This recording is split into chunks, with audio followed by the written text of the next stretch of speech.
Ils ont dévasté près de 185 000 km² de forêt au pays, soit près d'une fois et demie la superficie des provinces maritimes.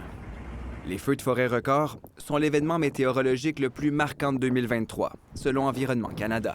En plus d'avoir des gens qui ont été frappés directement par les feux de forêt parce qu'ils ont dû être déplacés ou ils ont perdu leur maison, leur chalet, mais en plus, le panache de fumée est venu envahir à peu près tout le monde sur le continent nord-américain. Ces panaches de fumée arrivent d'ailleurs en deuxième position du palmarès.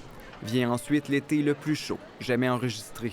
Ce qui est important aussi de rappeler, et c'est pour ça que c'est préoccupant pour le Canada, c'est que la température était particulièrement chaude, mais en particulier dans le nord, avec les effets évidemment combinés d'une sécheresse exceptionnelle qui a engendré les feux de forêt qu'on a vus.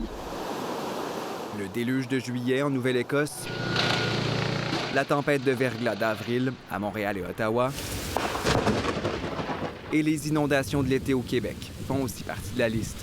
Autant de rappels que l'année a été dure. Habituellement, on avait un événement d'envergure ou deux qui se démarquaient et les autres qui étaient vraiment secondaires pour tenter de remplir la liste de 10. Là, maintenant, ce sont presque tous des événements qui génèrent des centaines de millions de dollars d'impact économique, qui coupent l'électricité.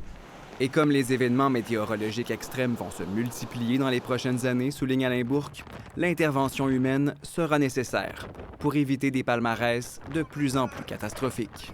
On peut repenser le reboisement de nos forêts, maintenant qu'il y a une grande quantité de forêts qui a brûlé.